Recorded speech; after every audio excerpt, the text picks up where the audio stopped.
So let's start with opening entry. Now what is opening entry? Opening entry मैंने आपको पहले ही बता दिया कि जब हम बिजनेस स्टार्ट करते हैं तो व्हाट द फर्स्ट ट्रांजेक्शन्स, ठीक है, done by the owner are called the opening entries. And what are those first transactions? So there can be possibilities of these 3 opening entries, ठीक है। अब क्या पॉसिबिलिटीज बनती है कि when capital is introduce in the form of cash, means the entire capital is brought by the owner in the form of cash. Cash से start किया उसने, ठीक है, सारा बिजनेस। अब फिर उस कैश से वो जो भी अपने एसेट्स हैं जो भी वो खरीद रहा है, so entire business is introduce in the form of cash, ठीक है। Entire capital is introduce in the form of cash. पहली ट्रांजेक्शन तो ये एक पॉसिबिलिटी तो ये हो सकती है। दूसरी पॉसिबिलिटी हो सकती है कि वो कैश के साथ साथ उसके पास पहले से ही कुछ उसकी पुश्तैनी हो सकता है, कुछ एसेट हो, लैंड हो, बिल्डिंग हो, या उसके पास कुछ, ठीक है, वो एक बिज़नेस बंद करके दूसरा बिज़नेस स्टार्ट कर रहा है तो पिछले बिज़नेस के कुछ एसेट्स उसके पास पहले से ही पड़े रहते हैं, प्लस कुछ नया कैश। तो इस तरह की भी एक पॉसिबिलिटी है एक नए बिज़नेस की एंट्री की, ठीक है। समझ में आ रहा है? पुराना बिजनेस बंद किया और नया बिजनेस स्टार्ट किया, तो नया बिजनेस स्टार्ट किया तो उसके लिए तो ये सबसे पहली एंट्री होगी ना। तो जब वो पुराना बिजनेस बंद करते हैं तो उसका जो एसेट्स जो हमारे पास पहले से ही पड़े रहते हैं हम उनको नए बिजनेस में यूज़ करते हैं। तो एक तरीके से क्या होता है, उस बिजनेस को हम नए बिजनेस में लेके आते हैं, ठीक है, उनको हम ठीक है, और कुछ कैश भी लेके आते हैं बिजनेस स्टार्ट करने के। तो एक बिजनेस कैसे स्टार्ट हो सकता है? पूरा का पूरा कैश लेके आए एक ओनर, या तो कुछ कैश लेके आया है, कुछ पुराना उसके पास एसेट है, या उसकी कोई पुश्तैनी जगह ज़मीन पहले से पड़ी है, ठीक है। अब मान लो आपके होटल, आपके रोड के किनारे, आपकी हाईवे के किनारे ज़मीन है, ठीक है, और आपने उसको होटल खोल के बिजनेस स्टार्ट कर दिया। तो वो ज़मीन आपकी पुश्तैनी हुई, आपने उसको ख़रीदा नहीं है ना, आपने उसके लिए पैसे थोड़े दिए, आपकी पुश्तैनी है, तो वो भी एक तरीके से बिज़नेस के अंदर काउंट हो जाएगी, ठीक है। तो हम बिज़नेस जिस चीज़ से भी स्टार्ट करें, कैश से स्टार्ट करें, एसेट से करें, तो सारी की सारी चीज़ें बिज़नेस में काउंट हो जाती हैं और उनको हम सब ओवरऑल कैपिटल के रूप में जाना जाता है, ठीक है। ठीक, ये मैंने आपको पहले से बता दिया। Capital is not only in the form of cash, capital can B form in the form of cash, assets, ठीक है, anything which have any monetary value, ठीक है, ठीक है। तो so you can start your business with cash and your previous assets, ठीक है, which belongs to you. And third case of opening entry can be that कि you are starting business with your own cash, okay, you have bought some goods also, some assets also, आपके पास कुछ assets भी हैं, that's also. इसके अलावा आपको कुछ पैसे कम पड़ रहे हैं तो आपने बैंक से लोन भी ले लिया, ठीक है। स्टार्टिंग में कैश था आपके पास, कुछ एसेट्स भी पड़े थे और कुछ पैसा कम पड़ा तो आपने बैंक से लोन भी ले लिया। तो बिज़नेस ऐसे भी स्टार्ट होता है, लोन लेके भी बिज़नेस स्टार्ट होता है ना, बहुत लोग लोन लेके बिज़नेस स्टार्ट करते हैं, वो तो आपको पता ही है, ठीक है। बट एक स्टार्टिंग रनिंग बिज़नेस को लोन आसानी से मिल जाता है, बट एक नया बिज़नेस को लोन जल्दी नहीं मिलता। तो उसको मैं अब कैसे लोन ले, मान लो, तो क्या होता है कि वो अपनी जो ज़मीन है या उसके पास कुछ गोल्ड पड़ा है या कोई शेयर सर्टिफिकेट्स उसके पास पड़े हैं या कोई इंश्योरेंस पॉलिसी उसके पास पड़ी है, तो वो उसको गिरवी रख के उस पर लोन ले सकता है, ठीक है। वो उस पर अपना लोन ले सकता है, इतनी उसकी फैसिलिटीज़ उसको दी जाती हैं, ठीक है। सो मिल जाता है लोन, बट डिपेंड्स ऑन आप मॉर्टगेज पे क्या। लेकिन अगर कोई रनिंग बिजनेस है तो उसकी गुडविल अच्छी है तो उसको बिना सिक्योरिटीज़ के भी लोन मिल जाता है, ठीक है। उसके अब उस डिपेंड करता है कि उस बैंक के साथ उसकी गुडविल कितनी अच्छी है, ठीक है। तो कुल मिला के जब हम बिज़नेस स्टार्ट करते हैं तो जो अगर कुछ पैसे शॉर्ट पड़ रहे हैं तो we can go for the loan with the bank से हम लोन भी ले सकते हैं, ठीक है। तो ये 3 कंडीशंस हो गए एक बिज़नेस स्टार्ट करने के, ठीक है। एक सिंपल अगर हम देखें तो, और इन तीनों को हम ओपनिंग एंट्री कह सकते हैं और ये तीनों पॉसिबिलिटीज़ बनती हैं, ठीक है। तो अगर ये तीनों ट्रांजेक्शन्स होती हैं तो एंट्री क्या होंगी, एंट्रीज़ क्या होने वाली हैं, ठीक है। तो सबसे पहले हम स्टार्ट करते हैं, क्लियर। और इसके लिए क्या करेंगे, हम एक छोटा सा इलस्ट्रेशन भी लेंगे, क्लियर, डन। अब यहाँ मैंने नोट्स में कोई इलस्ट्रेशन नहीं लिया, बट मैं आपको यहाँ हेल्प इलस्ट्रेशन की मदद से आपको समझा रहा हूँ, ठीक है। चलो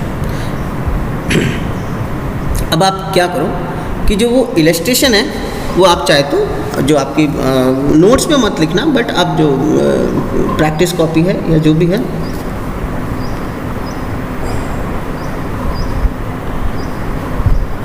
ठीक है, आप उसमें लिखते जाओ साथ में।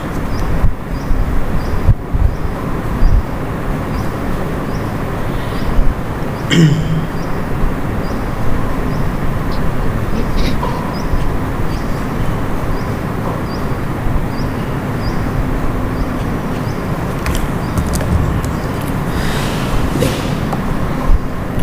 मैं यहाँ वो पॉसिबिलिटीज़ दिखा रहा हूँ, ठीक है। देखो सबसे पहली पॉसिबिलिटी क्या है,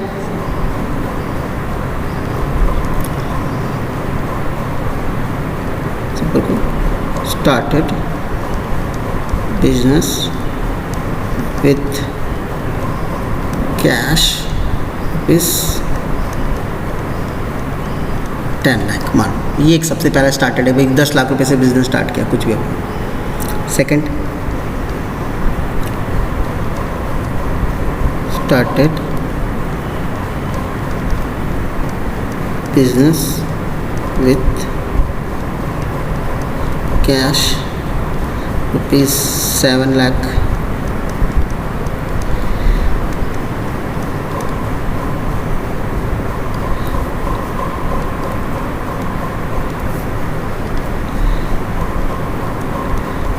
land rupees 5 lakh, एंड हो सकता है आपकी बिल्डिंग भी पहले से मौजूद हो, बिल्डिंग रुपीज़ 8 lakhs। एक पॉसिबिलिटी ये भी हो सकती है बिजनेस स्टार्ट करने की। चलो अब तीसरी पॉसिबिलिटी क्या थी कि भाई तीनों चीज, started business with cash rupees समझ लो 8 lakh,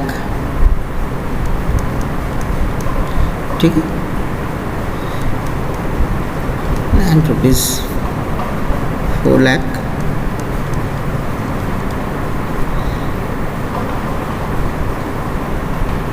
and bank loan from HDFC bank rupees 10 lakh.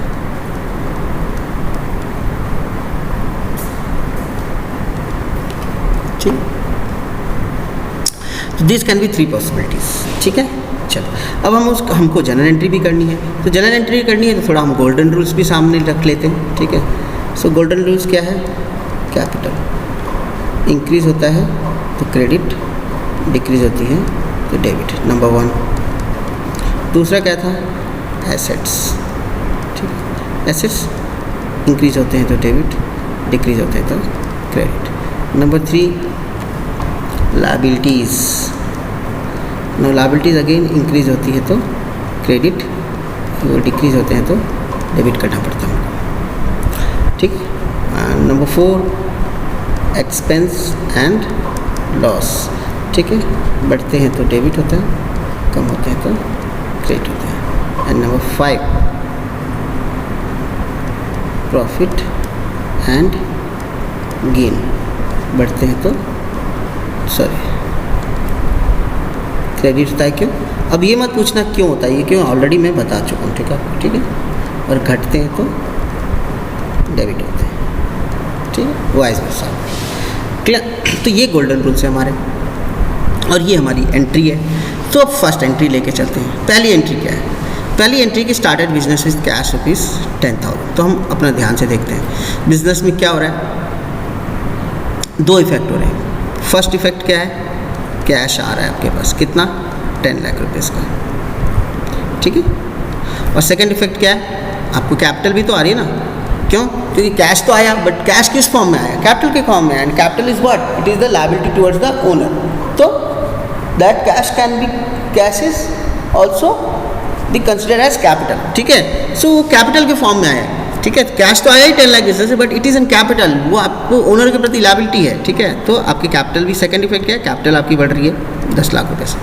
तो there is first and second effect. अब इसमें से एक डेबिट इफेक्ट है, एक क्रेडिट इफेक्ट है। अब देखते हैं कौन सा डेबिट इफेक्ट है। अब कैश क्या है, एसेट है, कैश क्या है, एसेट, एसेट बिजनेस में बढ़ रहा है, बिजनेस में आ रहा है, डेबिट हो रहा है, ठीक है। तो ये हो गया आपका डेबिट इफेक्ट, ठीक है। अच्छा, दूसरा इफेक्ट क्या है, कैपिटल इंक्रीज हो रही है तो कैपिटल भी इंक्रीज हो रही है, तो that is what credit effect. ठीक है, ये हो गई क्रेडिट। तो हमको पता चल गया डेबिट इफेक्ट कौन सा है, ये कैश बढ़ रहा है, और क्रेडिट इफेक्ट क्या है, कैपिटल भी बढ़ रही है। ठीक है, तो याद रखना हर ट्रांजेक्शन में आपके दो इफेक्ट होंगे, डेबिट एंड क्रेडिट। ठीक है, और वो कौन से वो आपको आइडेंटिफाई करना है। ठीक है, वो कौन से आपको आइडेंटिफाई करना है। और याद रखना जो डेबिट और क्रेडिट इफेक्ट है उसका जो अमाउंट है वो सेम होगा, हमेशा अमाउंट सेम होना चाहिए। ऐसा नहीं है कि क्रेडिट इफेक्ट 7 लाख का और डेबिट इफेक्ट 5 लाख का, अमाउंट हमेशा सेम होगा, याद रखना। और अगर सेम नहीं हो रहा है तो इसका मतलब कहीं ना कहीं आप एंट्री में गड़बड़ कर रहे हो, आपको एक बार वापस चेक करने की ज़रूरत है एंट्री को।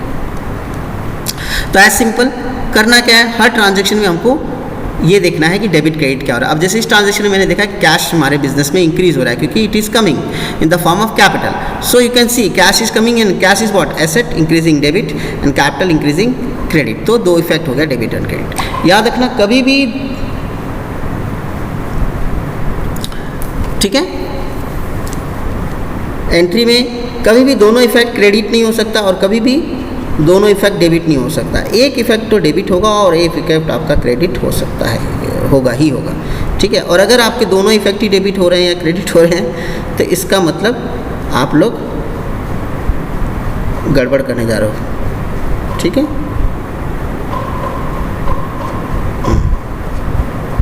ठीक है, तो वो आप एंट्री गलत कर रहे हो। तो हमने प्रूफ कर दिया कि एक डेबिट इफेक्ट क्या है, कैश आया और क्रेडिट। अब सवाल उठता है इसको रिकॉर्ड कैसे करना है अपने जर्नल एंट्री में। थोड़ा ध्यान से देखो कैसे रिकॉर्ड करना है। तो याद रखो जर्नल एंट्री में जब हम रिकॉर्ड करते हैं तो हम सबसे पहले डालेंगे डेट ऑफ ट्रांजेक्शन। ठीक है, अब यहाँ हमको डेट नहीं दे रखी है तो हम कुछ भी लिख देते हैं। मान लो 1 अप्रैल 2020 को ये स्टार्ट हुआ था बिजनेस, तो 2020 हमने ऐड डाल दिया। अच्छा, डेट हमेशा पूरा लिखना है, यानी 1/4/2020। ठीक है, क्लियर, हमेशा पूरा रखना। ठीक है, लेकिन कुछ बच्चे क्या करते हैं, अब जैसे आपने यहाँ लिखा for the month of April, for the month of April.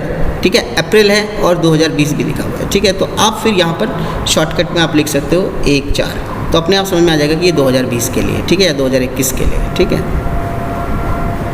Clear. तो हम इसको 2020-21 ही कर देते हैं क्योंकि हमारा क्वेश्चन के हिसाब से अगर हमारा सही होना चाहिए 2021। ठीक है, तो 1 अप्रैल 2020 को हमने बिजनेस स्टार्ट किया था। ठीक है, तो ये हमारी डेट डाल दी। अब आते हैं पर्टिकुलर्स। अब रिकॉर्ड कैसे करते हैं एंट्री को। देखो रिकॉर्ड करने का भी एक टेक्निक होती है। रिकॉर्ड करने का टेक्निक क्या है, सबसे पहले हमको डेबिट आइटम रिकॉर्ड करना है, उसके बाद क्रेडिट आइटम रिकॉर्ड करना है। अब डेबिट आइटम कैसे रिकॉर्ड करेंगे, देखो जैसे जो पहला ट्रांजेक्शन क्या हुआ है, कैश हमारा क्या हुआ है, कितना हुआ है, डेबिट हुआ है 10 लाख रुपये से। देखो उसको रिकॉर्ड कैसे करते हैं, कैश अकाउंट, तो अकाउंट को हम लोग शॉर्ट फॉर्म में लिखते हैं A/C, हालांकि फुल फॉर्म क्या है, अकाउंट। ठीक है, क्लियर, लेकिन हम उसको फुल फॉर्म में नहीं लिखते, हमको A/C में लिखेंगे, शॉर्ट फॉर्म में लिखते हैं। कैश अकाउंट क्या हुआ है, हमारा हुआ है डेबिट हुआ है, कैश अकाउंट डेबिट। अब अकाउंट और डेबिट के बीच में गैप रख दो, कोई प्रॉब्लम नहीं। ठीक है, एक साथ मत लिखो, cash account debit, cash account क्या हुआ है, डेबिट। अच्छा, तो डेबिट हुआ है तो उसका जो अमाउंट है वो डेबिट कॉलम में ही लिखना। ठीक है, समझ में आया, कैश अकाउंट डेबिट, तो अमाउंट भी किधर लिखेंगे, डेबिट कॉलम में। क्यों, क्योंकि ये अकाउंट क्या हुआ है, डेबिट हुआ है। ठीक है, क्रेडिट में कुछ भी मत लिखना, क्रेडिट में ऐसे डॉट छोड़ देना गलती से, क्रेडिट में मत लिखना। क्यों, क्योंकि कैश अकाउंट क्या हुआ है, डेबिट हुआ है 10 लाख रुपीज़ से, और क्रेडिट हमने कुछ नहीं लिखना है, छोड़ देना है। अच्छा, अब सेकंड चीज़ क्या हुआ है, कैपिटल क्रेडिट हुआ है। तो मैंने क्या किया, जनरल एंट्री में सबसे पहले डेबिट आइटम लिखते हैं, उसके बाद क्रेडिट आइटम। ठीक है, अब लिख कैसे कर सकते हैं, देखो इस तरीके से लिख सकते हैं, कैपिटल अकाउंट क्रेडिट। अभी क्या हुआ, क्रेडिट, तो अमाउंट किधर आएगा, क्रेडिट साइड में, फिर अब यहाँ डेबिट साइड खाली छोड़ दो। ठीक है, तो देख सकते हो 10 लाख सेम हो गया ना। अगर हम टोटल देखेंगे तो ये भी 10 लाख है, ये भी 10 लाख है, तो देख सकते हैं कि एक ट्रांजैक्शन में डेबिट क्या हो रहा है, कैश डेबिट हो रहा है 10 लाख रुपये से, और कैपिटल क्या हो रही है, क्रेडिट हो रही है 10 लाख रुपये से, और हेंस ये दोनों इफेक्ट एकदम सेम है। ठीक है, क्रेडिट भी 10 लाख से हो रहा है, डेबिट से 10 लाख से हो रहा है। ठीक है, तो this is your first entry. ठीक है, अच्छा, तो मॉडर्न तरीका तो यही है जनरल एंट्री लिखने का, cash account debit 10 lakh, capital account credit 10 lakh. लेकिन आपको कुछ बुक्स में इसको थोड़ा अलग तरीके से रिकॉर्ड करते हैं, जैसे कैश अकाउंट डेबिट तो लिखेंगे, अब इस तरीके से भी लिखते हैं कुछ बुक्स में। ठीक है, क्या लिखते हैं, टू कैपिटल अकाउंट। ठीक है, टू कैपिटल अकाउंट। अब यहाँ क्रेडिट वर्ड यूज़ ना करके टू कैपिटल अकाउंट करके 10 लाख। ठीक है, तो ये क्लासिकल अप्रोच है जनरल एंट्री को लिखने का, ये क्लासिकल अप्रोच है। मॉडर्न अप्रोच तो क्या है, simple cash account debit, capital account credit, जो लिखना है वैसे लिखते हैं, ठीक है, क्लियर। अब हम लोग सर होता क्या है कि हम मॉडर्न अप्रोच यूज़ नहीं करते हैं अपने बुक्स लिखने के वक्त अपने बुक्स में। क्यों? क्योंकि आप देखोगे, अगर आपकी एनसीईआरटी की किताब देखोगे, ठीक है, और सीबीएसई की किताब जो 11th में, उन सब में जनरल एंट्री लिखने का तरीका यही है कि जो डेबिट आइटम है उसके आगे तो डेबिट लिख देते हैं, कैश अकाउंट डेबिट, ठीक है, और जो क्रेडिट आइटम है उसको कैपिटल अकाउंट क्रेडिट ना लिख के, क्रेडिट हटा के उसके आगे टू लिख देते हैं। क्या लिख देते हैं? To capital account. तो जब जिस वर्ड के आगे टू लिखा है तो अपने आप को हम समझ लेते हैं कि वो क्रेडिट है, ठीक है, क्लियर। अब इसके पीछे लॉजिक क्या है, ऐसा क्यों, ठीक है, what is the logic behind, क्यों हम टू कैपिटल अकाउंट लिखते हैं? और आप देखो आपके बुक में भी ऐसा ही लिखा होगा, टू कैपिटल अकाउंट इधर करके लिखा है, ठीक है, क्योंकि एनसीईआरटी में और सीबीएसई में ऐसे ही दिया हुआ है, क्लियर। बट अब अगर कंप्यूटर अकाउंट में आप जाओगे, कंप्यूटर अकाउंट में यूज़ करोगे तो आपको वहाँ पर टू वर्ड आपको देखने को नहीं मिलेगा, आपको एक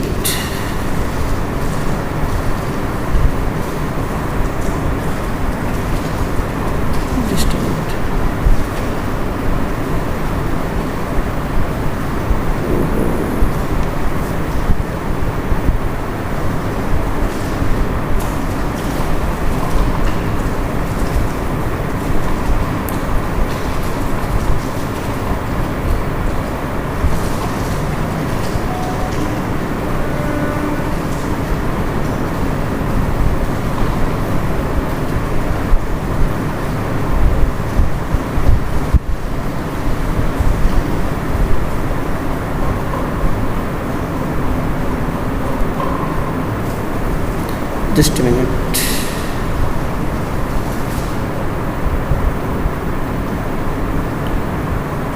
ठीक है, मेरी आवाज़ आ रही है सबको?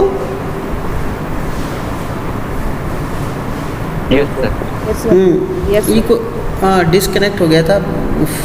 एक्चुअली क्या, मैं अपने फ़ोन से नेट कनेक्ट करता हूँ तो उसके से कभी कभी कॉल आता है तो डिस्कनेक्ट हो जाता है। मुझे कुछ इसका सोल्यूशन ढूंढना पड़ेगा। मुझे क्या है, नेट को फ़ोन से कनेक्ट ना करके कुछ डोंगल का यूज़ करना पड़ेगा, बिकॉज इस तरीके से तो बहुत नुकसान होगा। ठीक है, देखो मैं क्या कह रहा था कि मॉडर्न अप्रोच तो क्या है, मैं अगर इसको सिंपल लिख देता कैश अकाउंट डेबिट ऐसे, और क्या करता, मैंने जो आपको बताया मॉडर्न अप्रोच क्या है, सिंपल इस तरीके से आप लिख सकते हो।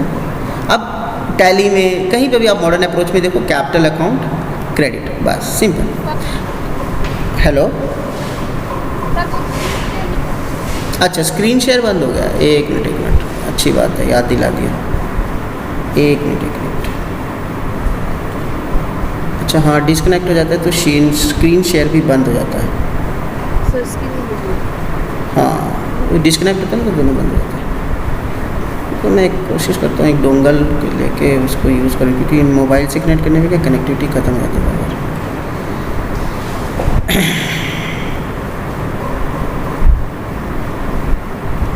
डन, अब मुझे लग रहा है आपको स्क्रीन दिख रही होगी,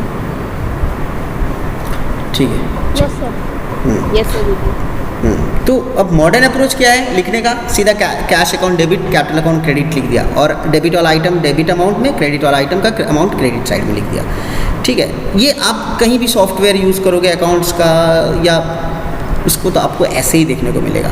बट एक्चुअली क्या होता है कि हम एनसीईआरटी की किताबें और ये सब किताबें ये कंप्यूटर अकाउंटिंग नहीं पढ़ा रही, ये बेसिकली बता रही है हमको मैनुअल अकाउंटिंग की। मैनुअल अकाउंटिंग, अब मैनुअल अकाउंटिंग क्या होता है कि हम एक्चुअली बुक्स में कैसे रिकॉर्ड करते हैं। जब हमारे पास कंप्यूटर नहीं थे तो हम मैनुअली सब चीज़ करते थे, तो बहुत अकाउंट सेक्शन का काम बहुत भारी काम होता था ना पहले, याद रखना, इतना आसान काम नहीं होता था।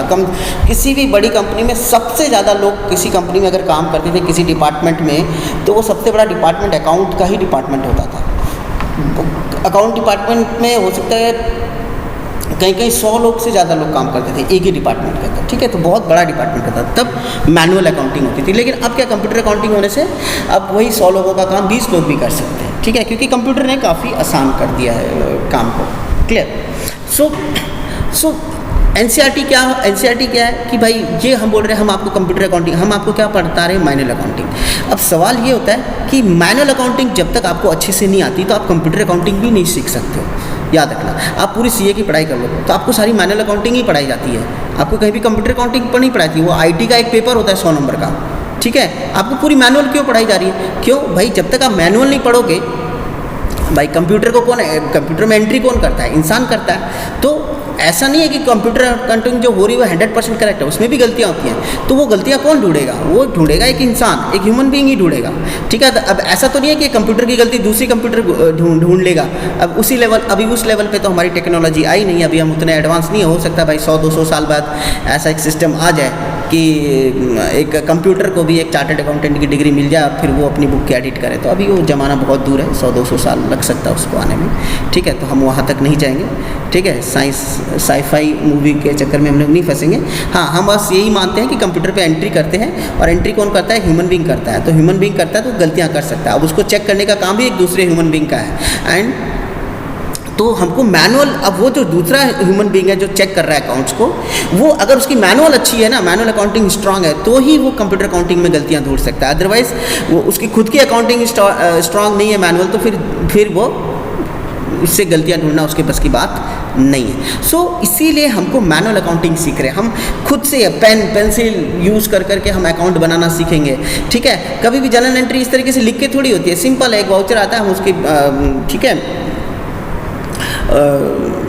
आजकल तो आप विश्वास नहीं करोगे एंट्रीज कैसे रिकॉर्ड हो जाती हैं। वाउचर्स होते हैं और वाउचर्स के ऊपर बारकोड होता है, बारकोड को स्कैन करते ही अपने आप कंप्यूटर एंट्री कर देता है, ठीक है, क्लियर। पहले तो क्या है, कंप्यूटर पे एंट्री लिखनी पड़ती थी, अब कंप्यूटर लिखने पे नहीं, वो तो स्कैन करते ही एंट्री कर देता है। अब बहुत ज़्यादा फास्ट हो गया एंट्री करने का सिस्टम, ठीक है। बट अभी हम उस लेवल पे नहीं है। हमको क्या है, सबसे पहले मैनुअल सीखना है, हाथ से पहले अकाउंट कैसे बनता है, क्या डेबिट होता है, क्या क्रेडिट होता है, ठीक है।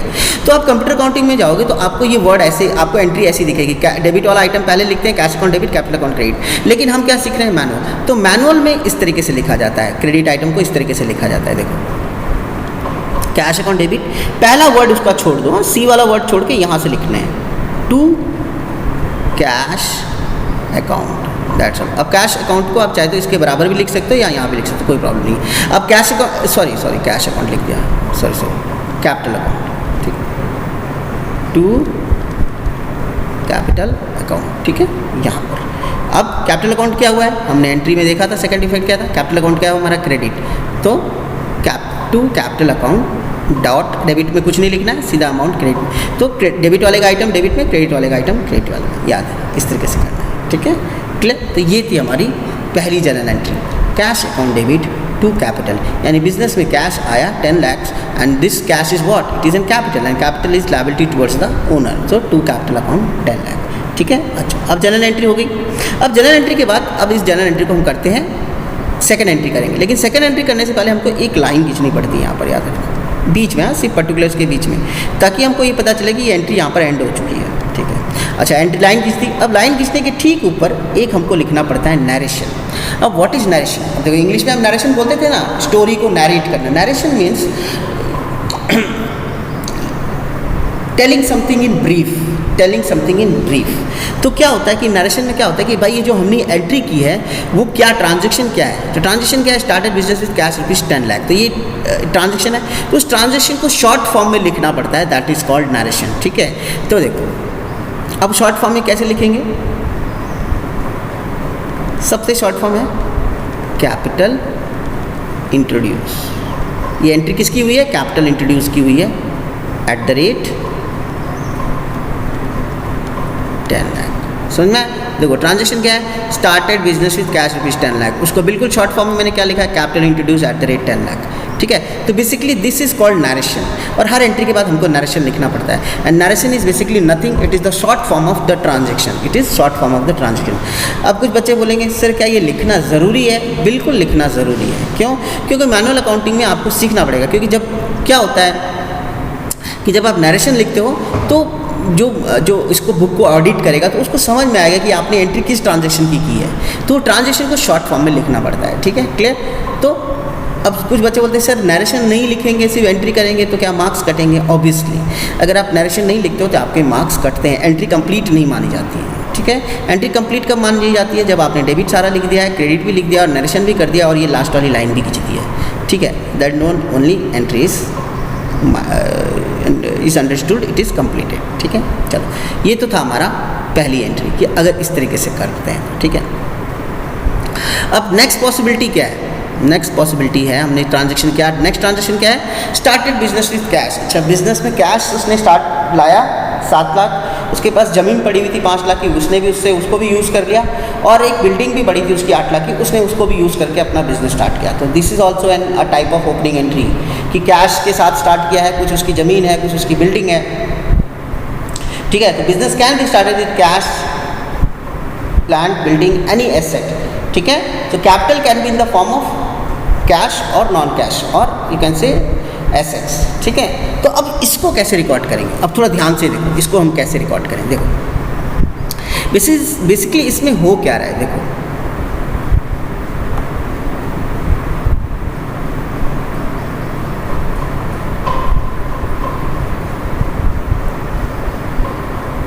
तो what is the first effect in this transaction.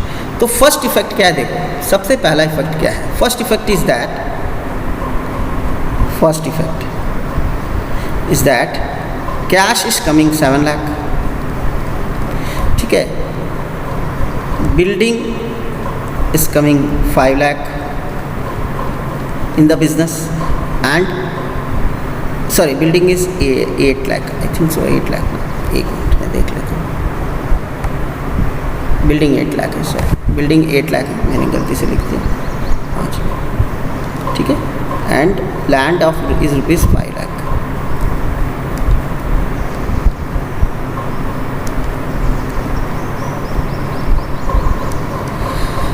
ठीक है, ये इस तरीके से हो गया। तो you can see the to all 3 are asset, cash, building and land, cash और 3 आर एसेट्स। तो अगर हम इनको टोटल करें तो it is 20 lakhs, 20 lakh rupees के एसेट्स आ रहे हैं बिजनेस में, ठीक है। It is the first effect. And what is the second effect, the second effect is that all this is equal to the capital of the business, that is rupees 20 lakh. यानी owner ने business में cash, building और land लेके आया, and that all become the capital of the business, ठीक है। अब capital कैसे हो गया, वो इसलिए क्योंकि मैंने आपको बताया था कि capital is not only in the form of cash, capital can be brought in the form of assets also, and when we brought capital in the form of cash and assets, we have to calculate the total asset by adding all, सबको add कर देंगे तो वही हमारा capital हो गया, ठीक है। तो एंड कैपिटल इज क्या है, लायबिलिटी टुवर्ड्स द ओनर, यानी बिजनेस को 20 लाख रुपए की चीज़ें मिली, किससे, ओनर से। क्या क्या मिला, 7 लाख रुपए का कैश, बिल्डिंग 5 लाख की, और 5 लाख रुपए की ज़मीन मिली है, और ये सब का सब क्या हो गया, कैपिटल हो गया। इट इज़ द स्टार्टिंग, ठीक है, कैपिटल। अच्छा, अब जर्नल एंट्री देखते हैं। गोल्डन रूल्स क्या कहता है, एसेट बढ़ते हैं तो क्या होते हैं, डेबिट। तो ये तीनों एसेट है, कैश, बिल्डिंग एंड लैंड, तो ये भी डेबिट होगा, ये भी डेबिट होगा, ये भी डेबिट होगा, ठीक है। अच्छा, और सेकेंड इफेक्ट क्या है, कैपिटल इंक्रीज हो रही है, कैपिटल इंक्रीज हो रही है तो यानी क्या नहीं होगा, क्रेडिट। तो कैपिटल इंक्रीज हो रही है तो ये हो गया आपका 20 लाख रुपीज़ का क्रेडिट इफेक्ट, ठीक है। तो अब देखो डेबिट एंड क्रेडिट इफेक्ट क्या सेम है, बिल्कुल सेम है। कैसे, देखो 7, 8 + 5 टोटल कितना होता है, 20 लाख। तो टोटल 20 लाख का हमारा डेबिट इफेक्ट है, और 20 लाख रुपीज़ का क्रेडिट इफेक्ट है। तो मैंने आपको क्या बोला था कि जो डेबिट क्रेडिट इफेक्ट होते हैं उनका अमाउंट सेम होना चाहिए। अमाउंट सेम हो गया ना, कैसे, 7 + 8 15, 15 + 5 20, और यहाँ कैपिटल कितना है, 20। तो you can C amount is same, 20 lakh 20 lakh. तो ये हमारा एंट्री सही है, ठीक है। अच्छा, अब इसको रिकॉर्ड कैसे करेंगे, थोड़ा ध्यान से, ठीक है। मैं पहली वाली एंट्री मिटा देता हूँ क्योंकि मेरे पास पेज की प्रॉब्लम है, अदरवाइज मैं आपको बता देता हूँ।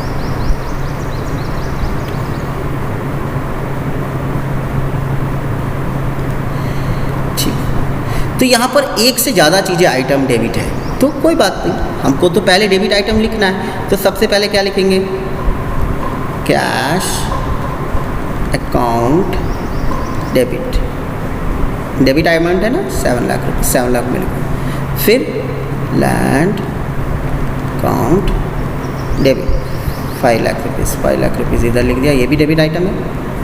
और फिर था बिल्डिंग, बिल्डिंग अकाउंट डेबिट कितना है, 8 लाख रुपीज़। ओके, तो हमने सारा एक साथ डेबिट आइटम तीनों एक साथ लिख लिया, टोटल करके मत लिखना, सीधा कैश अलग, लैंड बिल्डिंग अलग, और ये सब अलग, ठीक है। अच्छा, अब क्रेडिट क्या है,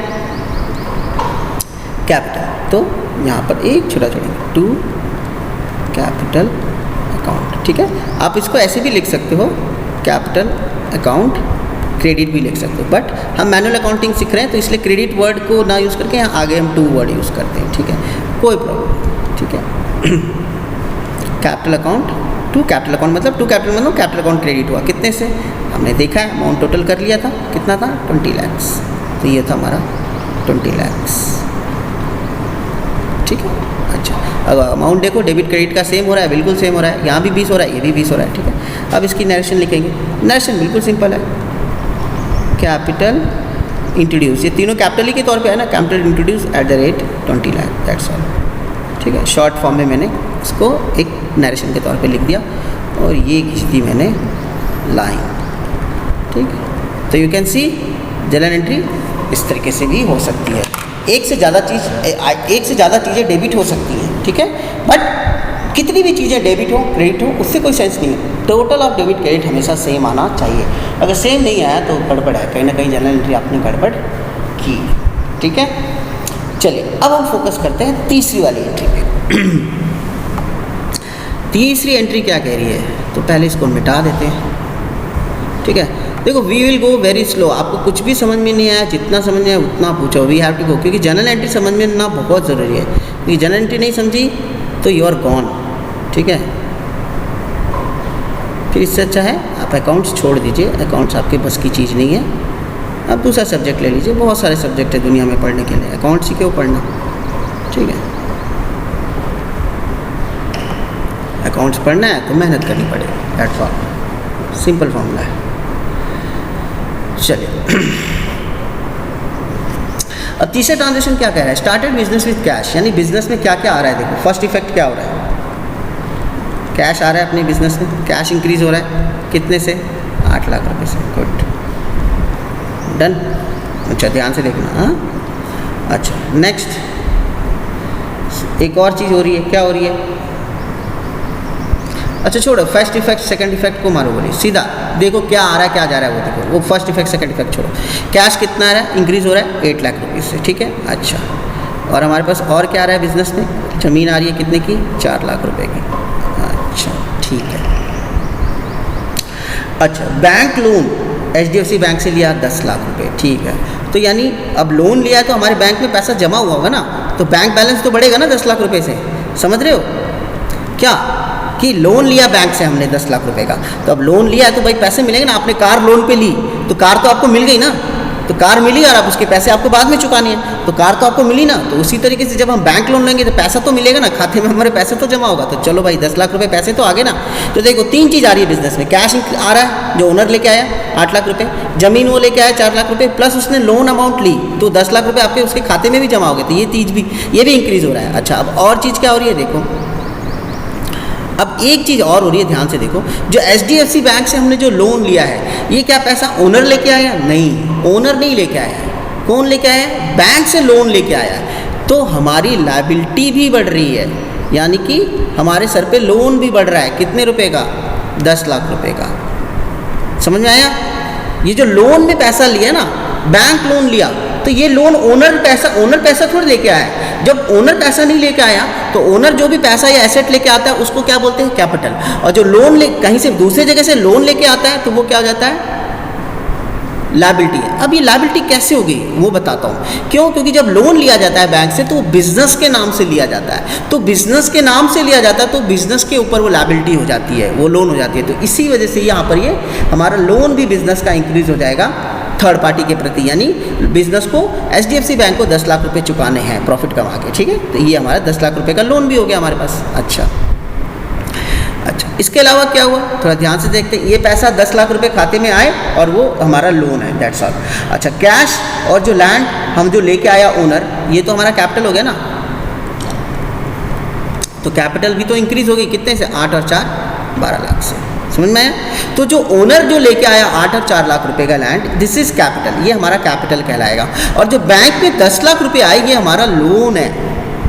तो कैश तो आ रहा है, बैंक में आ रहा है पैसा, लेकिन वो लोन भी बढ़ रहा है। अच्छा और कैपिटल भी बढ़ रहा है, कैसे, क्योंकि कैश और लैंड तो लेके आया ना, तो उतना कैपिटल तो ओनर लेके आया, तो कैपिटल तो बढ़ ही रहा है, प्लस बिजनेस में 8 लाख रुपए कैश और 4 लाख रुपए के लैंड भी आ रहा है। तो टोटल अब ध्यान से देखो क्या है, कैश, लैंड और बैंक क्या है, एसेट्स है, और तीनों बढ़ रहे हैं, तीनों बढ़ रहे हैं। तो एसेट बढ़ता है तो क्या होता है, डेबिट। तो कैश डेबिट होगा, लैंड भी डेबिट होगा, बैंक भी डेबिट होगा। अच्छा, लोन क्या है, लायबिलिटी, ठीक है। लायबिलिटी बढ़ती है तो क्या होता है, क्रेडिट। अच्छा भाई देख लो, क्रेडिट हो रही है। और कैपिटल बढ़ती है वो तो हमको पता है, क्रेडिट हो रहा है। चलो अब टोटल देखते हैं, डेबिट क्रेडिट का अमाउंट सेम है क्या, 8 + 4 12, 12 + 10 22 lakhs। तो ये बिल्कुल सही बैठ रहा है, 22 lakhs होना चाहिए। और लोन प्लस कैपिटल कितना है, ये भी 22 lakhs है। तो इसका मतलब हमारा जर्नल एंट्री बिल्कुल सही बैठी है कि हमने 22 लाख रुपीज़ का हमारे पास टोटल कैश आया, एसेट आया और बैंक का पैसा भी आया। लेकिन जो ये बैंक का पैसा आया ये कैपिटल नहीं है, ये तो लोन है, हमको थर्ड पार्टी को देना है। तो कैपिटल कितना हुआ, जो ओनर लेके आया, cash plus land, that is 12 lakh. तो अब इसकी एंट्री क्या करेंगे, कुछ नहीं, ये तीनों को डेबिट करना है, ये दोनों को क्रेडिट करना है। कोई एंट्री करने में कोई प्रॉब्लम नहीं होती है, जब तक आप डेबिट क्रेडिट समझ जाओगे ना तो एंट्री करने में कोई बड़ी हेडेक नहीं है। ठीक है, चलो अब इसको पहले मिटा देते हैं। ठीक है, सारा अमाउंट भी मिटाना पड़ेगा।